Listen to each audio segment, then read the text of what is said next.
E aí pessoal, tudo bem com vocês? Passando aqui para continuarmos os nossos vídeos sobre o livro de Apocalipse. E hoje nós vamos falar sobre a carta à quarta igreja, a igreja de Tiatira. Antes, porém, quero pedir a você que se você ainda não se inscreveu no nosso canal, se inscreva no nosso canal, deixe o seu like, compartilhe com o máximo de pessoas que você puder. Também comente, porque isso vai nos ajudar a levar esse vídeo para outras pessoas. Ative os sininhos para notificação, porque sempre quando a gente lançar um vídeo novo, você vai ser avisado. Enfim, desde já eu te agradeço pela sua colaboração e vamos encher a internet com a palavra de Deus. Sem mais, pessoal, bora para mais um vídeo. Tiatira é uma cidade da antiguidade, situada na Turquia atual, hoje conhecida como Aksar. Ela foi uma cidade do 3º século a.C. Era uma cidade próspera, mas não tinha força política. Tiatira também tinha templos a Apolo, Artemis e Sambate, entre outros. Tiatira era famosa pela fabricação e o comércio de tintura, tecelagem, artesanato, tecidos de lã e o tingido de púrpura. Também era famosa pelas suas cooperativas, conhecidas hoje como associações. Essas também eram chamadas de guildas comerciais, que exigiam a participação dos membros em festas pagãs. Possivelmente aí, pessoal, foi o grande problema da igreja de Tiatira, porque os membros da igreja de Tiatira, muitos deles estavam se associando a essas associações comerciais, inclusive para não ficar fora do comércio ou de todo o movimento comercial da cidade. Então eles acabavam se submetendo a festas pagãs, se envolvendo com cultos pagãos para ficar bem na fita, como se diz hoje. Tiatira é mencionada em Atos 16, do 14 a 18, como a terra natal de Lídia, uma vendedora de tecidos de púrpura, que se tornou a primeira pessoa a ser batizada e convertida na Europa, após o encontro com o apóstolo Paulo em Filipos. E se você for estudar a vida de Lídia, você vai ver que ela morava em Filipos, mas ela era de Tiatira. Basicamente, pessoal, esse era o contexto histórico da cidade de Tiatira, e a igreja de Jesus estava inserida nesse ambiente. Se você for reparar, essa carta à igreja de Tiatira é a maior carta que foi escrita, inclusive com um cunho muito pesado. Daqui a pouco nós vamos analisar um juízo muito pesado sobre essa igreja. Então, antes da gente analisar esses fatos, vamos olhar a Bíblia, o que as escrituras dizem. Vamos ver o conteúdo da carta à igreja de Tiatira. Apocalipse capítulo 2, a partir do verso 18, diz o seguinte: escreva esta carta ao anjo da igreja de Tiatira. Esta é a mensagem do Filho de Deus, cujos olhos são como chamas de fogo e cujos pés são como bronze polido. Sei de tudo que você faz, vi seu amor, sua fé, seu serviço, sua perseverança, e observei como você tem crescido em todas essas coisas. Contudo, tenho contra você uma queixa: você tem permitido que essa mulher, Jezabel, que se diz profetiza, faça seus servos se desviarem. Elas os ensinam a cometer imoralidade sexual e a comer alimentos oferecidos a ídolos. Dê a ela o tempo para que se arrependesse, mas não quer se arrepender de sua imoralidade. Portanto, eu a lançarei doente em cama, e aqueles que cometerem um adultério com ela sofrerão terrivelmente, a menos que se arrependam e abandonem a prática de tais atos. Matarei seus filhos, e então todas as igrejas saberão que eu sou aquele que sonda a mente e coração. Darei a cada um de vocês aquilo que seus atos merecem. Tenho também uma mensagem para o restante de vocês em Tiatira, que não seguiram esse falso ensino, as verdades mais profundas, como eles dizem, e que na realidade vêm de Satanás. Não lhes pedirei coisa alguma, senão que se apeguem firmemente ao que já têm até que eu venha. Ao vitorioso que me obedecer até o fim, eu darei autoridade sobre as nações. Ele as governará com cetro de ferro e as despedaçará como vasos de barro. Ele terá a mesma autoridade que recebi de meu Pai. Também lhe darei a estrela da manhã. Quem tem ouvidos para ouvir, ouça o que o Espírito diz às igrejas. Então vamos começar primeiro pelos elogios. A primeira coisa a se destacar novamente é que Jesus conhece, porque Jesus está perto, Jesus se preocupa com a igreja e está cuidando dela. Ele diz: eu conheço as suas obras, o seu amor, a sua fé, a sua perseverança, e ele vai além, ele diz: eu vejo que vocês estão crescendo em tudo isso. E aqui vai um alerta importante para todos nós. A palavra de Deus nos aconselha que nós devemos sempre progredir, crescer, que nós precisamos amadurecer no conhecimento de Deus e nas verdades do reino. Então o elogio que Jesus aqui dá a essa igreja, e também tem que chamar a nossa atenção, é que a nossa vida com Jesus precisa sempre estar progredindo. Nós precisamos sempre estar crescendo, desenvolvendo a nossa salvação, como diz as Escrituras, no temor e no tremor do Senhor. O segundo ponto que eu quero enfatizar antes da gente ir para a repreensão é como Jesus se apresentou àquela igreja. Essa é a única carta em que Jesus se revela como o Filho de Deus. Tudo indica que é por conta da idolatria, da toda a perversão, de todo o paganismo que acontecia dentro daquela igreja. Como Filho de Deus, ele ainda diz: eu sou aquele que tem olhos como chamas de fogo e pés como bronze polido. O ponto aqui importante para nós são dois. O primeiro é que quando Jesus disse que ele tem olhos como chamas de fogo, ele estava falando que ele estava vendo tudo, porque esse sinal fala da sua onisciência. Não há nada que foge aos olhos de Jesus. Jesus, ele sabe todas as coisas.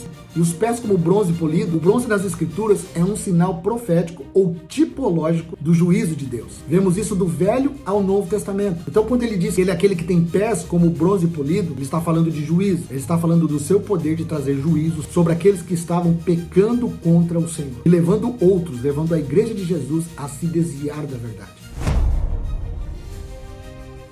Continuando, pessoal, falando sobre a repreensão que Jesus trouxe àqueles irmãos, Jesus vai falar algumas coisas muito sérias. Eu quero começar pela primeira, que é a tolerância. Ele diz: vocês toleram Jezabel, que se diz profetiza. A tolerância é algo absolutamente presente em nossos dias. Nós temos visto, infelizmente, em várias partes do Brasil e do mundo, uma parte da igreja que tem abraçado essa palavra, tolerância. Tem confundido tolerância com amor. É a tal da ideia da igreja inclusiva. Pessoas que têm pregado o evangelho inclusivo. E, de fato, o evangelho é inclusivo. A Bíblia diz que Deus quer que todos sejam salvos. Mas o detalhe é, nós vamos a Ele como estamos, mas Ele nos ama tanto que não vai permitir da gente continuar do jeito como estávamos quando fomos a Ele. O caminho de seguir Jesus, nós vamos a Ele como estamos, somos incluídos, mas o caminho é um caminho de transformação, de mudança, porque o final de todo ser humano que quer seguir Jesus é se tornar como Jesus. E é aí que entra o amor de Deus, que não casa com essa tolerância que a igreja de Tiatira estava vivendo, que muitos estão vivendo nesses dias. Palavras como não julgueis têm sido mal interpretadas, fazendo com que as pessoas vejam que alguém está vivendo uma vida errada, longe do Senhor.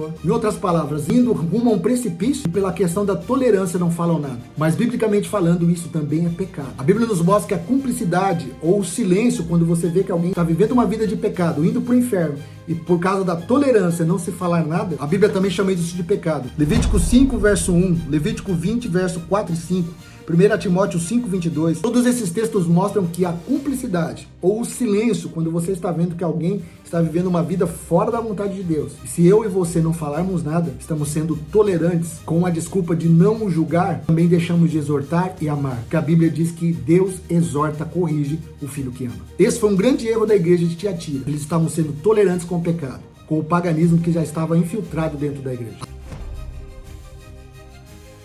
A citação a Jezabel é uma figura profética que Jesus estava explicando àquela igreja e também explica a nós. Não que a Jezabel do Antigo Testamento estava ali, mas o espírito que atuou na Jezabel do Antigo Testamento também estava atuando na igreja de Tiatira e também, infelizmente, tem atuado em nossos dias. E o problema aqui não era porque era mulher e profetizava, mas porque era uma falsa profetisa. Porque as escrituras dizem que existiam mulheres profetizando naquele tempo. As filhas de Filipe eram um exemplo disso. O problema era o espírito que estava por trás manipulando e influenciando as pessoas na igreja de Tiatira. Precisamos estar alerta com esse espírito também em nossos dias. Como também foram nos dias da antiguidade, Jezabel corrompeu Acabe e todo o reino. Essa mulher também estava corrompendo a igreja e levando as pessoas culto a ídolos pagãos. O juízo aqui foi muito sério, queridos. Infelizmente, muitos hoje dizem que não existe juízo no Novo Testamento. Mas como nós vemos aqui em Apocalipse, em outros textos do Novo Testamento, o juízo também está presente na Nova Aliança. E Jesus aqui diz o seguinte através dessa carta: deu tempo para que houvesse arrependimento, mas como não houve arrependimento, ele disse: eu a lançarei doente numa cama. Os que cometeram adultério com ela sofrerão terrivelmente, a menos que se arrependam e abandonem a sua prática. Essa palavra "dei tempo que se arrependa" é muito importante nós frisarmos algo. Muitas vezes as pessoas confundem a longanimidade de Deus, que é a sua paciência, com a impunidade. É tipo assim,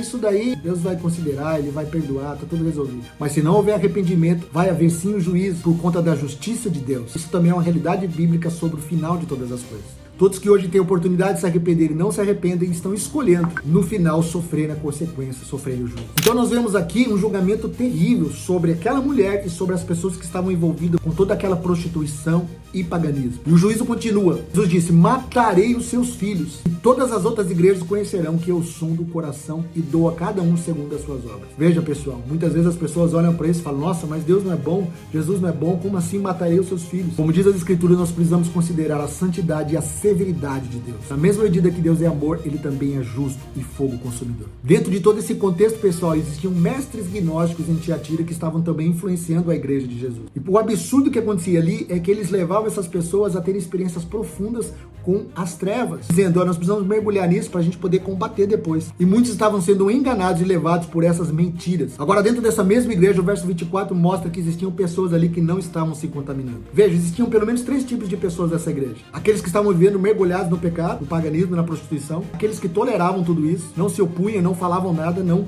julgavam isso, e também aqueles que estavam vivendo longe, distantes dessas coisas. E sobre esse Jesus fala: vocês permaneçam até o fim fiéis. Ele diz: se conservem assim até que eu venha. Isso é um convite a todos nós para mantermos a nossa fé intacta, seguindo Jesus, olhando para Jesus, conservando o nosso coração nele, se arrependendo diariamente, para que o nosso coração não se torne duro ou frio.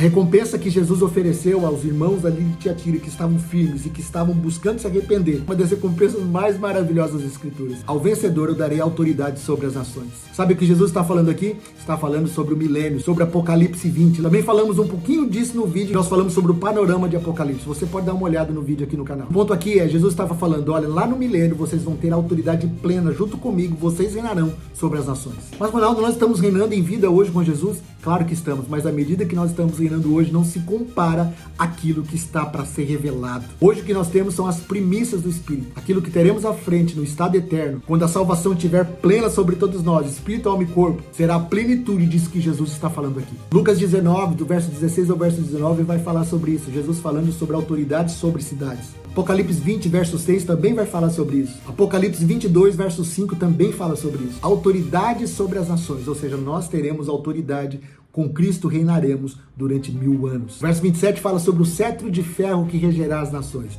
Isso fala de Cristo, do seu reinado a partir de Jerusalém. Ele vai vir e colocar tudo no lugar e nós vamos participar disso. Por isso vale a pena, pessoal, permanecer firme olhando para Cristo. E no final das recompensas, Jesus disse assim: dar-lhe-ei a estrela da manhã. Quem é a estrela da manhã?